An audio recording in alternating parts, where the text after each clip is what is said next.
Tarik ulur soal keberadaan pulau-pulau baru di pantai utara Jakarta diharapkan mereda. Pemerintah menghentikan sementara proyek reklamasi hingga Pemprov DKI memenuhi semua persyaratan perundangannya.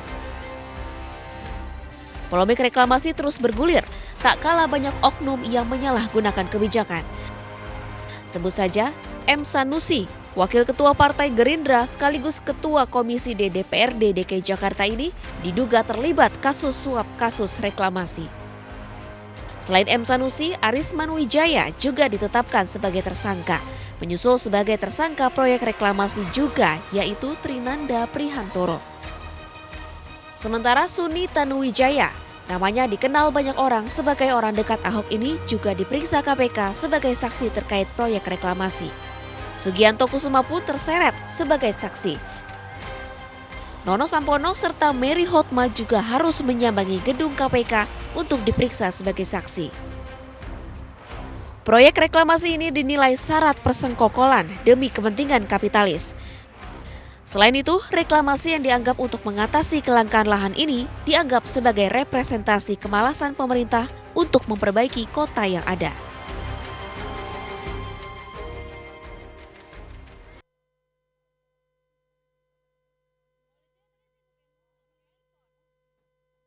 Ya, kita lihat seperti apa ramainya proyek reklamasi di Teluk Jakarta ini. Saya langsung ke Mas Pius saja. Kalau Mas Pius, Anda melihat tidak hanya dari sisi lingkungan sebenarnya. Kalau lingkungan kita tahu memang reklamasi tidak berdampak cukup baik begitu ya. Buktinya rekan-rekan dari nelayan pun juga melakukan aksi begitu dengan adanya reklamasi ini sendiri. Tapi dari pandangan Anda sendiri, Mas Pius? Kalau Pak Margarito tadi bilang hukum itu perkasa di hadapan investor dan lemah di hadapan investor dan perkasa di hadapan rakyat kecil. Nah, ini bukan sekedar hukum tetapi memang kebijakan pembangunan kita yang perkasa dia terhadap rakyat kecil begitu. Jadi ada nelayan di sana yang terpengaruh sebanyak 17.000 ini hilang wilayah tangkapnya. Jalur lalu lintasnya ke wilayah tangkap hilang dengan adanya pulau-pulau yang direklamasi ini. Sementara investor yang besar ini diakomodir dengan membangun usaha properti di sana. Jadi ini adalah ketidakadilan pembangunan kita terjadi di Teluk Jakarta dan juga di pulau-pulau kecil yang ada di sekitar Teluk Jakarta seperti di Pulau Pari. Jadi seharusnya memang pembangunan reklamasi di Teluk Jakarta ini dihindarkan dari awal karena kawasan tersebut merupakan ruang tangkap nelayan-nelayan yang ada di sekitar kawasan tersebut. Nah, ini sudah ada keterlanjuran bagaimana mengatasi keterlanjuran ini. Yang diharapkan adalah penghentian permanen reklamasi ini dan yang sudah terlanjur ini dikembalikan menjadi habitat yang mirip atau mendekati kondisi alami seperti di awal. Jadi penanaman mangrove harus dilakukan. Moratorium sudah dilakukan, kemudian langkah selanjutnya adalah mengembalikan fungsi yang memang sudah terjadi begitu ya, reklamasi ini sendiri. Mengembalikan kembali ke fungsi alami. Jadi bukan penghentian sementara atau moratorium tapi penghentian permanen dan diawali dengan penghijauan di kawasan pinggiran agar kemudian sedimentasi atau reruntuhan dari pulau buatan ini tidak jatuh ke laut. Terus kemudian di bagian tengah ini bisa nanti dibuat kebun bambu atau kebun sayuran agar kemudian bisa menjadi alami. Karena kalau ini dijadikan sebagai properti, sampah Jakarta yang sekarang ini 7.500 ton per hari akan tambah lagi dengan proyek reklamasi ini. Air yang akan digunakan akan tambah lagi, terus sayuran-sayuran dari luar akan bertambah lagi. Ini adalah pola kota yang tidak berkelanjutan. Dulu ada pola kota yang berkelanjutan, idenya Pak Adrianus Caniago bahwa kota Jakarta ini harus dikecilkan, ibu kota harus dipindahkan keluar, apakah ke Pulau Kalimantan. Tapi yang terjadi sekarang ini adalah Pulau Jakarta ini, kota Jakarta ini ditambah luasannya dengan reklamasi ini. Ini adalah tidak sustainable. Mas Pius, kalau tadi Anda mengatakan ini adalah indikasi untuk pembangunan properti begitu. Apakah memang desainnya seperti itu? Karena kalau informasi yang disampaikan oleh Gubernur kan ini adalah sebenarnya untuk ruang terbuka hijau. Tidak ada peruntukannya untuk properti sama sekali. Tapi tadi Anda sempat menyebutkan loh, ada untuk proyek properti gitu. Ini adalah proyek properti yang ditangkap juga adalah pengusaha-pengusaha properti yang sudah kekurangan tanah. Jadi itu sudah jelas bahwa tidak mungkinlah ini ruang terbuka hijau. Kalau pandangan Anda desainnya seperti apa sih sebenarnya reklamasi ini? Reklamasi ini sesungguhnya adalah karena ruang di Jakarta untuk membangun proyek properti sudah terbatas dan ini dua bos yang tertangkap ini adalah memiliki lahan yang relatif kurang dibanding bos-bos yang lain, maka mereka membutuhkan lahan yang baru dan lahan baru yang tersedia ini adalah di kawasan Teluk Jakarta di mana biasanya nelayan-nelayan kecil menangkap ikan di situ ataupun menjadi jalur transportasi mereka ke laut. Begitu. Jadi ini sama dengan sebelumnya sudah ada Pantai Indah Kapuk, begitu akan mengulangi pola yang sama. Oke, kalau kita kembali lagi kepada judul kita malam hari ini, reklamasi berselimut dengan korupsi, apakah Anda juga sepakat begitu ada aroma-aroma korupsi yang tercium begitu di dalamnya? Sangat jelas dari awal semenjak tahun 1995 ini kan dipaksakan. Jadi nelayan di sana dari tahun 95 sudah memprotes keluarnya Perda waktu itu yang menjadi Perpres waktu itu yang menjadi landasan pemerintahan atau gubernur sekarang ini mengeluarkan izin. Waktu itu pun juga sudah ditolak begitu. Tapi zaman tahun 95 kan zaman Orde Baru, korupsi kong kali kong antara pengusaha dan penguasa itu tertutup. Sekarang ini kita sudah ada KPK, syukur itu aktornya sudah ada yang ditangkap. Jadi kita harapkan proses ini dilanjutkan terus dan proyek reklamasinya dihentikan secara permanen bukan sementara. Oke, kalau Anda ada keyakinan bahwa ini akan bisa diselesaikan begitu ya. Tapi kalau Bang Margarito melihat bahwa KPK agak kesulitan sebenarnya untuk menyelesaikan dari kasus hukum untuk proyek reklamasi ini sendiri. Saya ke Mas Wahyu terlebih dahulu. Kalau Anda melihat kemarin rekan-rekan nelayan juga sempat melakukan aksi begitu ya. Apakah memang sebenarnya hanya protes terkait dengan proyek reklamasi itu sendiri atau memang ada hal-hal lain yang diinginkan oleh para nelayan ini sendiri? Ya, pada prinsipnya gini, kenapa kemudian para nelayan ini melakukan protes? Itu adalah ada pelanggaran HAM sebetulnya di situ. Pelanggaran HAM maksudnya? Yaitu adalah pelanggaran hak atas pekerjaan yang layak. Jadi laut ini bagi nelayan itu adalah ibu, sumber kehidupan. Begitu juga dengan petani, tanah itu adalah sumber kehidupan. Jadi ketika sumber kehidupan kemudian itu direklamasi, artinya dirusak, tentu mereka akan protes. Itu prinsipnya. Artinya tidak ada tendensi apapun.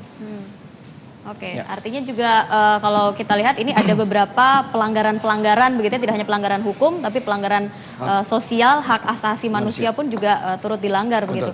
Pangeran, ada pelanggaran loh sebenarnya yang dilakukan oleh pemimpin kita untuk saat ini.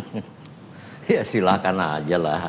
Kok Ya, kan saya silakan? katakan tadi kalau bisa ke PBB sekalian. Kalau ada Kenapa? pelanggaran. Saya begini ya. Ini zamannya Ahok ini fenomena. Ini pemimpin yang hebat di mata kita ya. Kenapa warga Jakarta dukung? Karena nyata kerjanya. Walhi sendiri bilang kalau bisa dipermanen. Ini kan nggak ada punya jiwa membangun dia. Nah, dia bertahan nih. Ya seharusnya kita sama-sama bangsa. Apakah dari Walhi, apa dari mana? Kita melihat Indonesia ke depan. Ya. Enak ingat dong Pak Wahli, Indonesia itu 17.000 pulau sekian. Yang baru berpenghuni itu hanya baru 2.000 pulau. Ya itu jelas dulu, yang baru punya nama itu berapa pulau.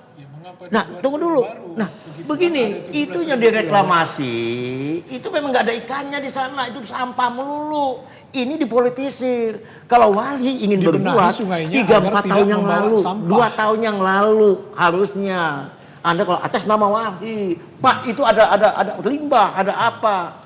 Tiba-tiba orang reklamasi, orang berinvestasi, nggak gampang loh mengundang yang namanya investor.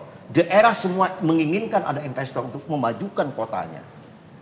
Ya, Jakarta nggak mau kumuh. Kita akan menjadi Jakarta sejajar dengan kota-kota lain. Kayak Untuk Abu Dhabi, mengatasi Jakarta macam. tidak kumuh itu Ya. bukan dengan reklamasi, Tapi Anda jangan ngomong bahwa ini harus tata kelola permanen. sampahnya yang Ini kan harus ke diperbaiki. belakang. Sungai-sungai Cara yang berpikirnya ke ada belakang. tidak menjadi tempat Anda sebagai pembuangan anak muda sampah. ke depan dong. Dan Menghadapi kita bangsa sudah ini. turun protes dari semenjak tahun 2015 teman-teman KNKTI bersama nelayan bersama Walhi telah mengajukan gugatan ke PT UN agar reklamasi ini dihentikan. Jadi sebelum ada kasus korupsi ini pun masyarakat sipil dan organisasi lingkungan hidup dasarnya reklamasi ini dilakukan tanpa adanya peraturan daerah zonasi wilayah pesisir dan pulau-pulau kecil. Dan ini sudah harus dihentikan. DPR sudah mengatakan bahwa pembahasan Raperda zonasi dan wilayah kecil. pulau-pulau kecil ini dihentikan Ya. proses sidang ini sampai tahun 2019. Jadi ini sekarang kalau Ahok adalah bijaksana begitu, sudah menghentikan proyek ini, kita tunggu sampai tahun 2019 kita buka baru lagi. Kalau Sekarang ini nyatanya harus tidak dihentikan. dihentikan, kalau nyatanya tidak dihentikan, secara Kalau hukum, tidak dihentikan kalau berarti memang Ahok tidak taat kepada hukum. secara Tidak hukum taat Bang kepada Margarito seperti apa? Kalau memang ini tetap dilanjutkan, walaupun sebenarnya sudah ada dorongan dari DPR harus dihentikan semuanya. Sementara, dihentikan sementara. Ya, nggak? oke, dihentikan Beliau minta sementara. Tetap. dari kepentingan organisasi lingkungan hidup kan tidak itu membangun, harus kan? dihentikan. Impian warga boleh dong kalau memang ini harus Boleh. dihentikan tetap, Tapi saya walaupun bertanya ke sementara. ahlinya, gitu loh. Secara hukum, Wahli Bang Margarito, membangun dong, boleh membangun Anda bangsa sampaikan. dong. Sebenarnya Lingkungan kalau tetap terkait dengan kritis, proyek gitu. reklamasi ini sendiri, boleh diberikan gambaran kepada publik. Apakah memang gubernur ini punya hak terkait dengan pemberian izin terhadap proyek reklamasi dan juga melaksanakan dari proyek-proyek reklamasi ini sendiri? Ini ada dua hal gitu ya. Setelah keluar undang-undang tadi dia udah bilang gitu ya, tapi undang-undang tadi 27 2007 udah diubah di undang-undang 1 2014 gitu ya. Clear. Di kawasan strategis nasional, strategis nasional tertentu, lintas provinsi, kewenangan menteri. Bukan gubernur? Bukan.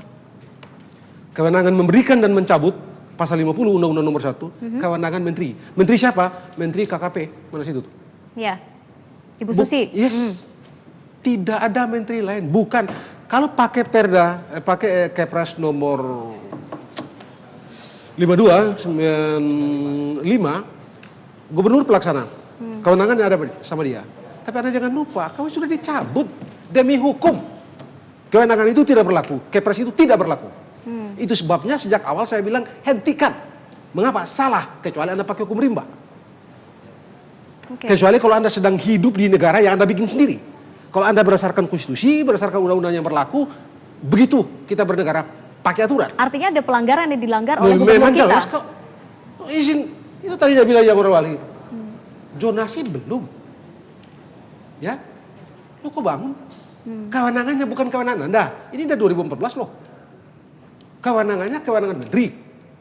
Ya. Apa gubernur itu menteri? Ya sekarang sudah clear, Pak. Apa gubernur itu menteri? Bukan? Satu, ya. Yang dua, supaya ini clear ini. Ya. Saya minta nanti anak teman-teman dari Walhi ini ngomong juga gitu ya. Andaikan AMDALnya nggak beres, ada Ya. kerusakan lingkungan nggak? Ada pidana lingkungan nggak? Clear ini. Jadi tugas pemerintah sekarang ini harus pastikan bahwa ada pelanggaran. Kalau AMDALnya nggak beres, pastikan bahwa ada pelanggaran terhadap lingkungan. Ada tindak pidana lingkungan dan karena itu saya minta kepada pemerintah untuk pastikan hukum ini bekerja. Oke. Itu yang mesti dilakukan. Kita tidak usah macam-macam nih. Ya. Kecuali kalau kita mau pakai hukum rimba. Artinya Jangan hukum lupa. sudah bicara begitu ya? Jelas ini kok. Hukum sudah jelas buktinya seperti itu ya? Lo jelas nih. Oke, saya pertanyakan nanti kenapa Anda tertawa begitu ya, dan juga tahan terlebih dahulu, saya harus break. Pemirsa Anda jangan kemana-mana, kami harus kembali ke hadapan Anda di Talk To aja sesaat lagi.